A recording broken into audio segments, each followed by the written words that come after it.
அனைத்துரிமை குரல் நண்பர்களுக்கும் வணக்கம். மீண்டும் சீமானை சீண்டும் ஒரு சில தொலைக்காட்சிகளின் நெறியாளர்கள் இது குறித்து அந்த வீடியோல முழுமையா பார்க்க போறோம். வாங்க பார்க்கலாம். நாம் தமிழர் கட்சியின் தலைமை ஒருங்கிணைப்பாளரான செய்தியாளர்கள் சந்திப்பை பார்க்கறதுக்குன்னே ஒரு தனி கூட்டம் இருக்காங்க அப்படின்னே சொல்லணும். என்னதான் சீமானுடைய ரசிகர்களாக அவங்க இல்லை அப்படின்னாலும் சீமானுடைய செய்தியாளர்கள் சந்திப்பில் பேசக்கூடிய அரசியலை பிடிச்சவங்க ரொம்ப பேர் பார்த்தீங்கன்னா தொடர்ச்சியாகவே இந்த ஒரு செய்தியாளர்கள் சந்திப்பு தெரிஞ்சுக்கணும், அதில் என்ன சீமான் பேசியிருக்காரு அப்படின்றது தெரிஞ்சுக்கணும் அப்படின்றதுல ரொம்பவே ஆர்வம் செலுத்திட்டு வந்துட்டு இருக்காங்க.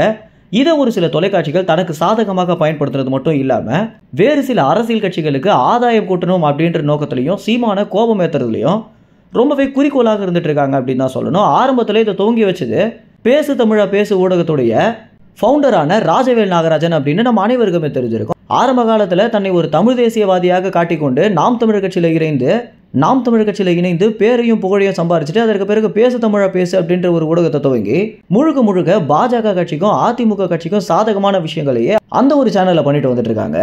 இப்படி ஆரம்ப காலத்தில் ராஜவேல் நாகராஜன் பார்த்தீங்கன்னா தன்னுடைய சேனல்ல இருக்கக்கூடிய ஒரு சில நெறியாளர்களை சீமான கோபம் ஏற்றணும் அப்படின்ற நோக்கத்தில் இந்தந்த கேள்விகளை கேளுங்க அப்படின்னு அவங்களுடைய வாட்ஸ்அப்பில் பார்த்தீங்கன்னா கேள்விகளாக அனுப்பிட்டு இருந்தார். இந்த ஒரு விஷயத்தை வீடியோவாக பார்த்த பிறகு அட பாவீங்களா, உண்மையாகவே சீமான கோபம் ஏற்றணும் அப்படின்ற நோக்கத்தில் தான் கேள்வியை கேட்குறீங்களா அப்படின்னு ஒவ்வொருத்தருக்குமே தெரிய வந்துருந்துச்சு அப்படின்னு தான் சொல்லணும்.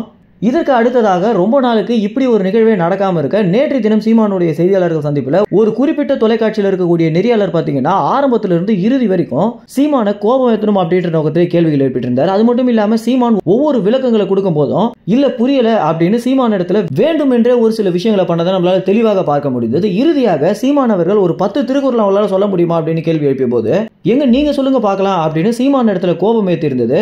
அந்த இடத்துல இருந்த ஒவ்வொரு தொலைக்காட்சியுடைய நெறியாளர்களையுமே ரொம்ப கோபம் ஏற்றக்கூடிய விஷயமாக இருந்துச்சு.